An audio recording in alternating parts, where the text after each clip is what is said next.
There has been a growing concern among consumers of fruits and vegetables following the discovery that some of the sellers use chemicals to ripen them to make quick sales and maximize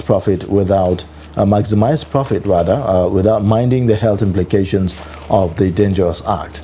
The Shylock fruit dealers use chemicals such as calcium carbide and unripe fruits such as mangoes, bananas, pawpaw, and apples to ripen them and give them out as ready for human consumption. With the increasing poor practices in food safety and security in Nigeria, there is a tendency of experiencing severe health outcomes and recording massive death rates every day from contaminants. Now, we have in the studio Dr. Chinedu Simeon, who is from the University of Abuja Teaching Hospitals. He is an oncologist who will be talking to us about this. Thank you so much for joining us on Daybreak. Thank you. It's a pleasure meeting you. Yes. Well, to begin with this discussion, fruits, are something that medical experts advise people to consume as way of keeping for healthy living and all that. But unfortunately, it looks like the fruits that we now have available on our streets may end up doing more harm than good. What's your take on the recent trends, and how serious really is it? Well, I want to thank you for your question. It's really very alarming, and it's quite unfortunate that the mindset of the public, especially the fruit sellers, is about maximizing profit no matter what the method they use. And that has to do with lack of information, because if they are well informed about the health challenges that such acts pose to the public, I think they will be better informed in terms of do it in a better way that's going to be to the benefit of the public. So currently we are passing through a phase whereby the orientation of the general people is about how do I make money as quickly as possible. And the fruit sellers are not the only people that are doing this. In the various businesses, in various places in the market, in the various dealings, you see people who are trying to jump the queue, who do not know that making wealth is a process. You have to take steps bit by bit. So looking at the trend, we find that the use of chemical in among to ripen fruits and other vegetables among fruit sellers is increased. It's an increase and very alarming, and it have equally increased the incidence of cancer. So now Nigeria, usually we don't have up to 40,000 people with cancer yearly in terms of incidence, but now we have more than 125,000 cases of cancer annually, and with a mortality rate of about 90,000, which is quite challenging. So, how well informed are the people really? You talk about the sellers not being well informed on the dangers of this. Yes. But even the buyers and the consumers, how well informed are they about the seriousness of this? Well, it's a two-way traffic, because the buyers are equally not well informed, the sellers are not well informed. So we need a kind of a public orientation, which we are currently doing, because this program is part of enlightenment of the public, so that they'll be aware of what they are doing. Because some of these chemicals is what we call carcinogenic elements, which put a patient at risk of developing cancer. So the effort should be to make sure that you break the lineage, the link between the seller and the buyer, so that at the end of the day, the seller will be aware that what he's doing is not proper. The buyer will equally aware to ask relevant questions before buying the fruit. So at that point, you break the linkage. All right, doctor. One of the most common used is carbide. Yes. In the course of your job, have you come across any? Are you aware of any other chemical apart from carbide that's been used to ripen these fruits? Apart from carbide, they may use equally. They may use carbon dioxide. Carbon dioxide. Yes. Okay, so this carbide, as we know, is used for cutting metal, is used for welding. Yes. And people are using it to ripen fruits. Is there, first of all, is there an amount that is safe? No, no amount is safe. It's a chemical agent. So no amount is safe. And what it does is that they trigger or they cause disruption between cellular growth and death. Because when we talk about cancer, we are talking about immortal cells, cells that are continuously growing, purposeless and useless to the body. So what they do is that they cause a process, the check mechanism that regulates growth and death, which is the way body gets rid of some factors or some things or some nutrients or some things that it doesn't need, and make sure that appropriate mechanism is flowing, and ensure that at a particular time some cells are dead, some new cells are formed. So what this chemical do is to disrupt this balance mechanism and make sure that the cell continue to grow immortal. So these fruits, after you have applied this, after the buyer or the seller has applied this fruit, is there a way of taking it out? Because I've seen instances where you actually see the fruit sellers washing these fruits with detergent. There's no way of taking it out because it's a chemical reaction. And even washing it with detergent adds to the problem, right? It's a chemical reaction. It's a chemical reaction, so it's not there's no amount of washing that you can take back the reaction. So what you have taken away the natural process of fruit ripening from the fruit. So you are now forcing the fruit to get ripened and thereby applying something else. So that is a chemical process, and that chemical process is never you can never reverse it. So, and that is a triggering factor when we talk about carcinogens, cancer-causing agent. You have already put the body in a very tight condition in terms of handling those chemicals. So that's one of the things. Okay, now at what stage can we say that really it has gotten out of hand, or in terms of manifestation of these things in your area of practice? How have you seen it manifested in the cases that you have handled, over time? Okay. Apart from this thing, we're talking about wrapping of fruits with carbide. We equally have industrial pollution. Those who work in industrial pollution, coming down with head and neck cancers or aerodigestive cancers, the cancer that have to do with the esophagus, the stomach, the colon, and equally the throat, and even the larynx, and equally the nose and everywhere. So these are the chemicals that over time tend to accumulate in the body and start to, because the disease is a piecemeal process. It doesn't happen at once. It's cumulative, because the body initially used some mechanism to try to overcome this challenge. There's a process that goes on in the body that when the cells are dividing, there's already a check mechanism to ensure that everything is very perfect. So it is this check mechanism that is disrupted with time, when there's accumulation of this inciting factor, which is the chemicals in the system. So at a point when they are disrupted, then the cells will not be able to checkmate those abnormal cells that are being generated into the system, so they become immortalized. There's also something that's very similar to this, but not necessarily fruits this time around, but grains. There are other chemicals that people apply on grains for preservation and the rest of them. Talk to us about that. How dangerous is that as well? Yes, some do apply, some use shutters, some put sniper. They put all kind of things to make sure that they preserve the grains from the weevils and the rest of them. But the main thing that even as a doctor, you may not actually say, okay, this is actually the cause of problem in terms of cancer.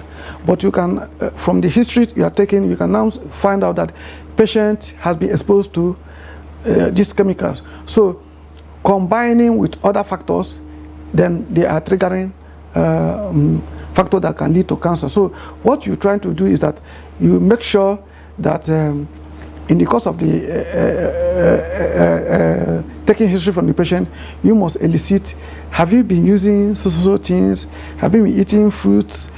This, have you been exposed to pollution, in air pollution, industrial pollution, this. So the patient will be able to volunteer. When you must have looked at other factors and they are not there, and what the patient is presenting that is with common with the what we see, especially in the aerodigestive system cancers or head and neck cancer, you can say that this may be the causative agent. So, doctor, for you, you know, when you preserve these grains, you in the process of before it gets eaten, it's cooked, it's washed, and all of that. So, in your opinion, between the fruits and the grains, which is more dangerous? Because I mean, some persons will say because you get to wash the ones that you cook, it may be a bit better than the fruits which you don't cook, you just eat it directly. So, which is worse? No.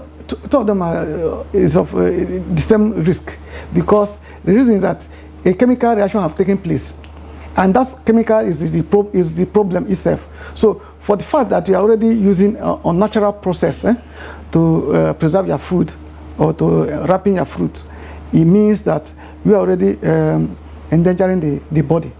And this is certain. Okay, in the case of beans, for instance, the Daily Trust newspaper did a huge story on the beans some time ago and found that even if you cook, it does not take away the fact that there are some chemicals still, and it's still harmful even at that point. Still harmful. So, and those things that for you, you claim that you have washed and this parboil and do this, but this is going to be a cumulative. I say it's a cumulative process. So those chemicals will be accumulating in the body, and at a point they start engineering all the process that leads to cancer. So there's no that you can say that this one is better than the other.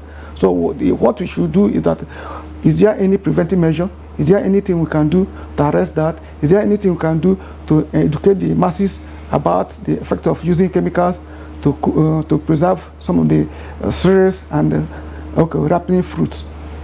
And from that, we can now see a kind of a reduction in some of the... If I go to the market and I want to buy fruit, is it easy for me to detect which one has been ripened with carbide and which one was ripened naturally? It's not quite easy. Unless those people who are selling the fruits are able to tell you, because you are just a layman. So you are coming, you may not know. I mean, doctor, let's face it. Let's not pretend as if the seller really cares about your health. I mean, these are people that are just out to make profits, whichever way. And earlier you talked about, not being well informed or aware of the dangers of these. I want to believe that some of them are well informed and aware that this could have some kind of, impact on the health of my consumers and whatever. But they outwardly just decide to just not care, about this. Is there anything that we can do really, and how much are we even doing really for NAFDAC, for instance? Okay, we have appropriate authorities that can handle this, and they can do a kind of undercover investigation. Undercover investigation, you just go as maybe a NAFDAC officer pretending to be a fruit buyer. By the time they are able to arrest 1, 2, 3 people and interrogate them appropriately, they were able to fish out others. And from there, then at least we are going to instill some element of fear in them, and the law will take its full effect. At the end of the day, then... Doctor, sometimes you don't need undercover. I remember a story that the Daily Trust did. In Zuba International Market, where they sell fruits, while the fruit sellers are here, those selling carbide are just by the side. Shortly after that report, there was a task force that went and raided the place. But shortly after that raid, they came back. Then we need to look at the process of the raid. What did you achieve with the raid? Did those people raided and arrested, where did they end? Did they pass through the process of the law? Because that is economic sabotage, as far as I'm concerned. So if you arrested them and 1 or 2 people will pass through the process of going to the court, and at the end of the day they are judged, 3 months, 4 months. Nobody want to be behind the bar. Nobody. No real same person want to be behind the bar. So by the time you have raided, and at the end of the day, you come back, and all you see is that they are back on the street. It then means that you are raiding was just for a show. Because if you actually did it for the public interest, I think you are going to go beyond the raiding. There are something going to follow along the line. So I think that why they are back there is not that they don't. There's no existing law to handle that, but somehow somebody have not done his job very well. You know, listening to you, doctor, it almost feels like, oh, how am I going to go to the market now and get anything? Because it feels like virtually everything I'm consuming is contaminated. You know, if you talk about fruits, you talk about the grains, what do you believe, you know, and where do we go from here in terms of, you know, private sector contribution in this instance? It's not like when you buy food or fruits you want to consume, you say, okay, let me take it to this lab and go and check whether it's contaminated or not. So can we talk about the availability and how easy is it for people to access some of these chemicals? Is it, you know, are there some kind of regulations to how people access some of these chemicals? Well, you know, there's experts in that area. I'm not going to speak for them. But what I want to tell you is that for every country, there's a process of even handling fruits. Some of these fruits that are harvested, we can have a warehouse, or a preserving a warehouse where you can preserve some of these fruits very well, that you continue to see these fruits yearly. In short, at every point in time, you see fresh fruits every time. But here, you know that farmers, when they harvest their fruits, these are perishable goods, and they quickly want to sell them at all cost. So, and some of them, when they could not sell it, they know they are almost at loss. So, what they do is that for the fruit to have a longer half-life or the shelf life, is that they now harvest it midway and make sure that by the time they are releasing it in bits through using this chemical, they were able to have a good number of them for sale. But if government have a storage place whereby fruit sellers can go there, you sell to the government. You carry your fruits and come and sell to the government. Government preserve the fruits and on their own can now sell to the public. Then there's going to be less chances of these people adulterating those their fruits. And at the same time, those who are in charge of chemicals, how do we manage those who have access, who are licensed to handle the chemicals? How does it move? So if you are licensed to use a particular chemical, we can equally have the same undercover to know how do you distribute the chemical, who are you sending the chemical. Okay, like in a hospital, we import radio pharmaceuticals from South Africa. We used to do some investigations. As the chemical is leaving South Africa, it is followed from there down to the airport. Airport, you see all the regulatory agencies following that drug until it gets on. It looks like a warfare. They are following it because they know that once that chemical is in the hand of wrong people, it's a disaster. So they follow it till it gets to National Hospital, and we put it in a safe and store it very, very there. And people take records. We deliver it at 10 a.m. This is the quantity we delivered. We delivered it. And before we even ask for that, we must have given account of the one we have used and how did we use it. So you see that this checkmaking is because government is quite interested in making sure that this thing does not get to the wrong hand. So all the regulatory agencies, we are there. All the authorities are there. No compromise. But if you now go and you are issued a license to take charge of chemicals that can be used for different purposes, that is not meant for, it then means that it is the fault of the regulators. Okay, talking about regulators, Yes. What's your assessment of the role that NAFDAC, for instance, is playing in respect to these issues that we've raised? Well, NAFDAC, they are trying, But I think there should be more field officers in NAFDAC who will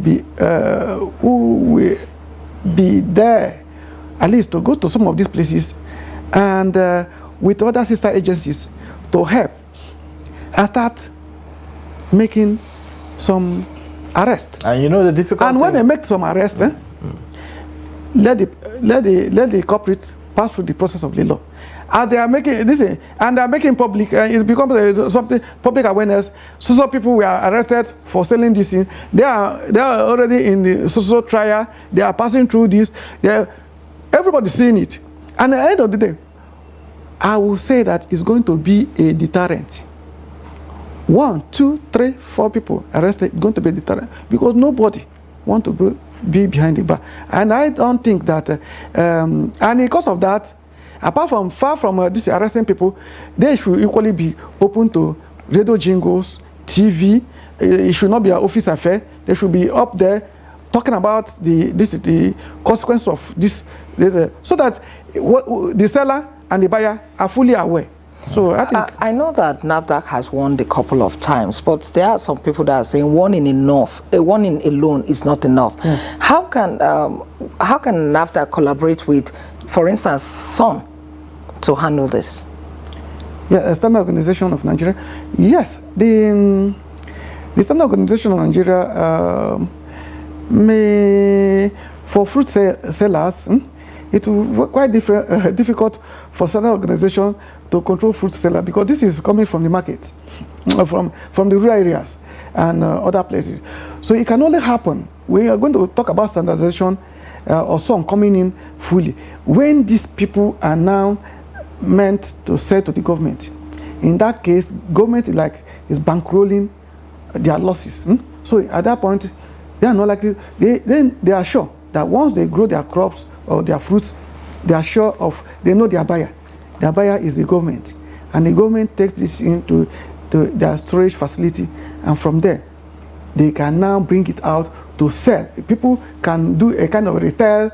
It can be wholesale, it can retail, whatever process they want. But now government have regulated that whatever is going out now is a natural fruit, is a natural product that's being given to wholesalers. Exactly, that complicates the matter, and whether or not the legal framework setting up these organizations actually covers, these areas. So we are talking about fruits that do not necessarily have a NAFDAC registration number, so to say. This is just coming out from the farm, and then moving to the market straight. The same for the grains, and all that. So it complicates issues.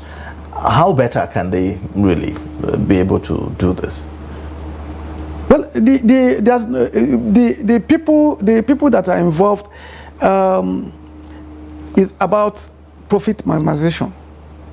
The bottom line of all this, they are doing this bypass. They are doing is to maximize the profit. So how do you handle a man that wants to maximize his profit?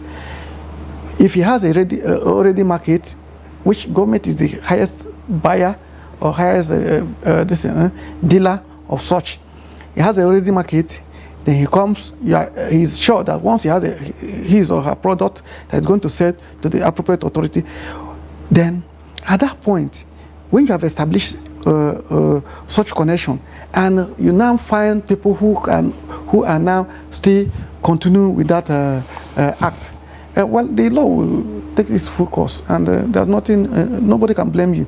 But in a process whereby we don't have any storage facilities, these fruits are coming, and they are perishable items.